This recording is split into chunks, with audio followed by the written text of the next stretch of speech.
Orient bell tiles studio से आप देख रहे हैं एबीपी न्यूज। नमस्कार, एबीपी न्यूज पर हाजिर हूं मैं रुमाना इसाफ खान। शाम के 4 बज रहे हैं, वक्त हो गया है वो सच जानने का जिसकी खुद खबर गवाह है। और आइए विस्तार से अब खबरों का रुख करेंगे। वक्त हो गया है वो सच जानने का जिसकी खुद खबर गवाह है।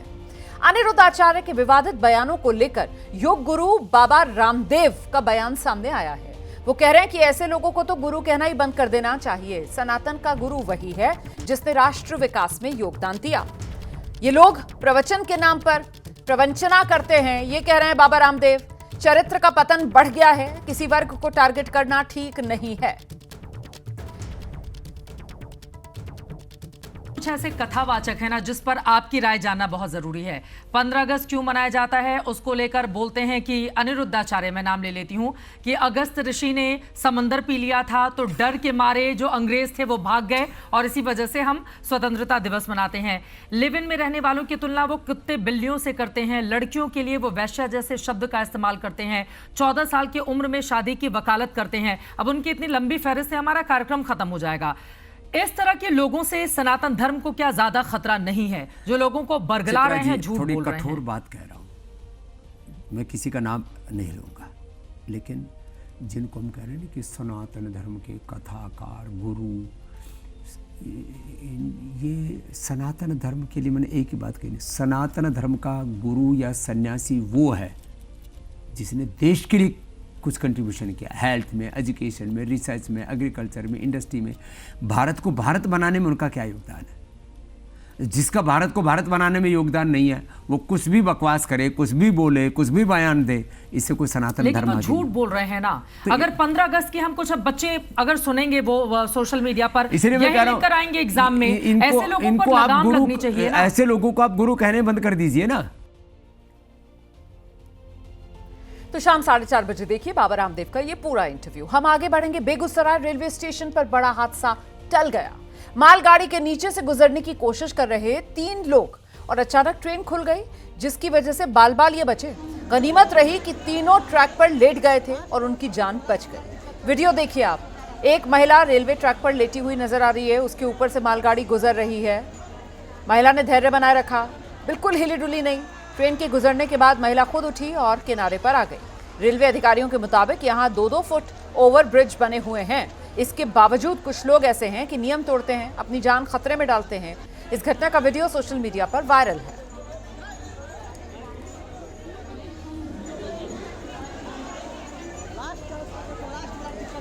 तो ये तस्वीरें बिहार के बेगूसराय की हैं। मालगाड़ी रुकी हुई थी, उसके नीचे से गुजरने की कोशिश ये लोग कर रहे थे। इसमें एक महिला साफ नजर आ रही है जिसका वीडियो बनाया गया है।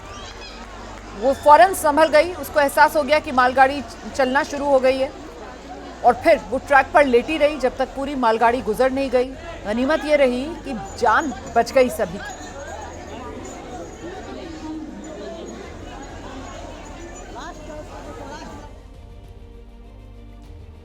उधर गुजरात के वडोदरा में गणेश प्रतिमा पर अंडे फेंके जाने से माहौल तनावपूर्ण हो गया। पुलिस ने 2 आरोपियों को पकड़ा है, उनका बाकायदा जुलूस निकाला गया है। वीडियो दिखाता है आपको। दोनों आरोपी हाथ जोड़कर माफी मांगते नजर आ रहे हैं। शहर में आरोपियों को लेकर बहुत नाराजगी थी। पुलिस ने इन्हें पकड़ा, शहर में घुमाया। पुलिस ने इस मामले में मंगलवार को एक नाबालिग समेत 3 आरोपियों को गिरफ्तार किया था। आरोपियों के नाम सुफियान मंसूरी, शाहनवाज कुरैशी है।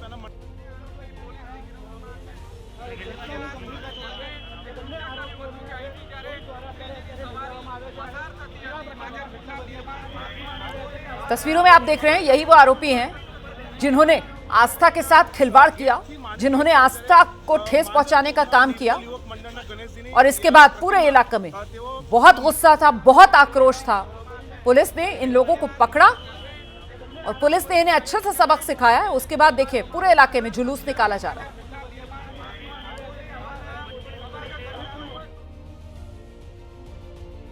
उधर शाहजहांपुर में एक कारोबारी ने भारी कर्ज के दबाव से परेशान होकर परिवार समेत खुदकुशी कर ली है।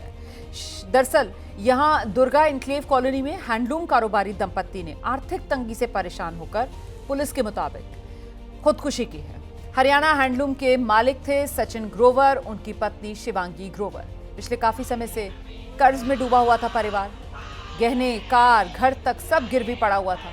मानसिक तनाव और तंगी से निराश होकर दंपत्ति ने पहले अपने 4 साल के बेटे फतेह ग्रोवर को जहरीला पदार्थ दिया, जिससे उसकी मौत हो गई और इसके बाद दोनों ने घर के भीतर फांसी का फंदा लगाकर जान दे दी। मौके पर पहुंची पुलिस ने तीनों शव कब्जे में ले लिए हैं, पोस्टमार्टम के लिए भेज दिया है। इस दौरान पुलिस को दंपत्ति के मोबाइल से 36 पन्नों का सुसाइड नोट बरामद हुआ, जो हिंदी अंग्रेजी दोनों भाषाओं में लिखा है। सुसाइड नोट में आर्थिक तंगी का जिक्र किया गया है। कर्ज में डूबा हुआ था परिवार। बेहद मार्मिक की खबर है। और देखिए, पहले माता पिता ने 4 साल के बेटे को जहर दिया। माता पिता ने अपने बच्चे को खुद जहर पिलाया, एक तरीके से उसकी हत्या की और फिर दोनों फांसी के फंदे से लटक गए। गले में फंदा डालकर खुदकुशी की है इस दंपत्ति ने। बेटे को मारा और फिर पति पत्नी ने फांसी लगाकर जान दे दी। कर्ज में डूबा हुआ था ये परिवार, सब कुछ गिरवी पड़ा हुआ था और ऐसे में निराशा का भाव ऐसा उसमें ये परिवार घिरा कि दंपत्ति ने पहले बच्चे को मारा और फिर खुद आत्महत्या कर ली। ज्ञात हुआ है थाना रोजा में ये हस्बैंड वाइफ और एक बच्चा भी था इनका छोटा। उन्होंने पहले बच्चे को जहर दे दिया और उसके बाद दोनों पति पत्नी ने फंदा लगाकर सुसाइड कर लिया है। सुसाइड नोट भी प्राप्त हुआ है, कुछ आर्थिक तंगी का जिक्र है। इसकी विस्तृत जांच की जा रही है, बॉडी पोस्टमार्टम के लिए भेज रहे हैं। जो भी तथ्य सामने आएंगे उसकी कार्रवाई की जाएगी।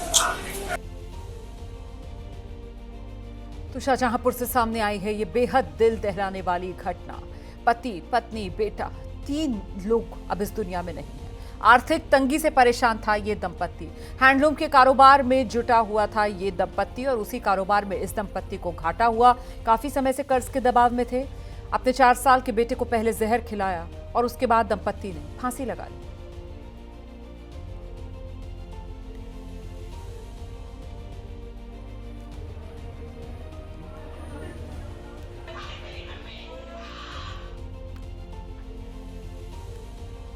अगली खबर का रुख करेंगे। मध्य प्रदेश में खौफनाक वारदात का सीसीटीवी सामने आया है। घटना कटनी की है और पूरे इलाके में सनसनी फैल गई है।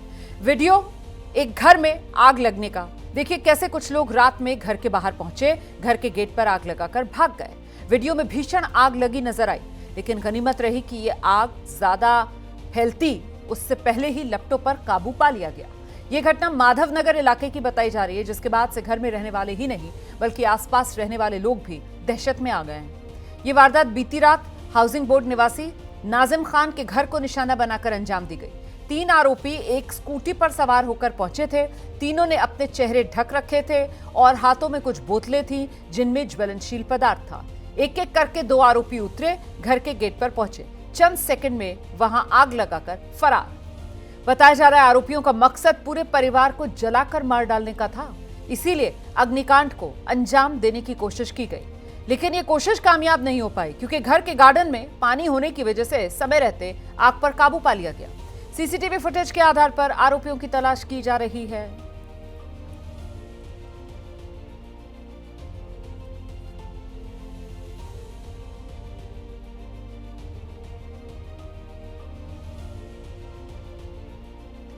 वहीं भोजपुर जिले के शाहपुर में एक स्कूल गंगा नदी के पानी में समा गया।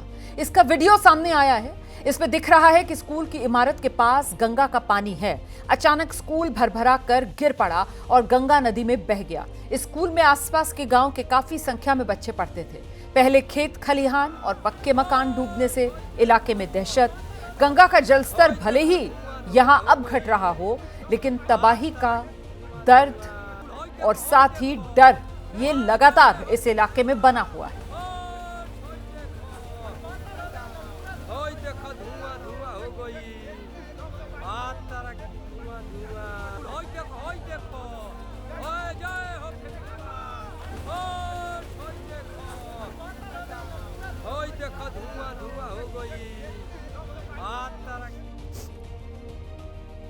वहीं चंबा के भरमौर में एक मकान रावी नदी में बह गया। ये मकान नदी के किनारे पर बना हुआ था। इसका वीडियो सामने आने से दहशत फैल गई।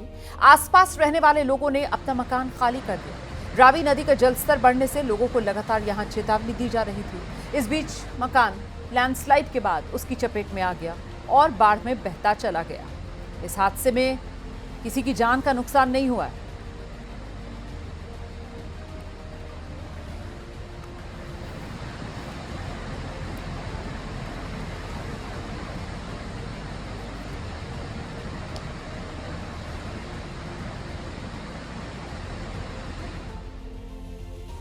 राजस्थान के राजसमंद में एक परिवार को गूगल मैप से रास्ता खोजना भारी पड़ गया। गूगल मैप के भरोसे रास्ता खोज रहे परिवार की वैन 3 साल से बंद पड़ी पुलिया पर चढ़ गई और तेज बहाव में बह गई। वैन में सवार 9 में से 5 लोगों को ग्रामीणों ने, पुलिस ने मिलकर बचा लिया, जबकि एक बच्चे की मौत हो गई है। 3 लोग अभी भी लापता हैं, इनकी तलाश जारी है। पुलिया पर पानी बह रहा था, फिर भी वैन को इस तेज पानी की धार में उतार दिया गया, जिससे यह हादसा हो गया। ये परिवार जो है वो सवाई भोज दर्शन के लिए गया था। वापसी में परिवार ने रास्ता ढूंढने के लिए गूगल मैप की मदद ली। मैप को देखते हुए ये लोग बनास नदी पर सोमी उपरेडा पुलिया पर चढ़े, जो 3 साल से बंद पड़ी हुई थी और ऊपर से पानी भी इस पर बह रहा था। चालक ने वैन को पुलिया पर उतार दिया। इसमें एक गड्ढा था जिसमें वैन फंस गई और बाद में तेज बहाव में बह गई।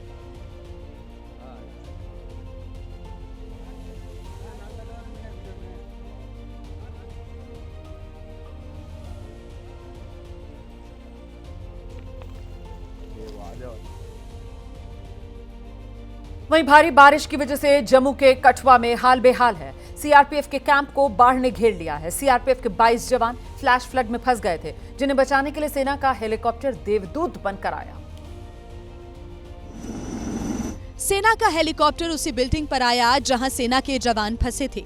इसके बाद एक जवान हेलीकॉप्टर से नीचे आया और हाथ पकड़कर बाढ़ में फंसे एक सीआरपीएफ जवान को हेलीकॉप्टर पर चढ़ा लिया।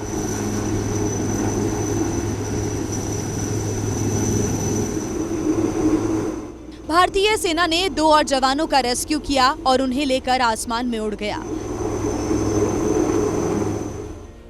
बाढ़ में सीआरपीएफ के 22 जवान, 3 नागरिक और स्निफर डॉग फंसे थे, जिन्हें हेलीकॉप्टर की मदद से रेस्क्यू कर लिया गया।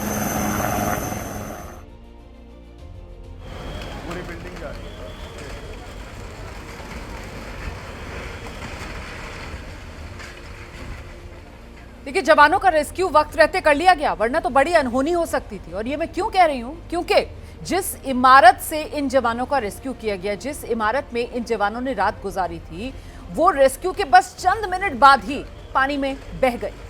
देखिए कैसे ये इमारत देखते ही देखते पूरी भर भरा कर ढह गई।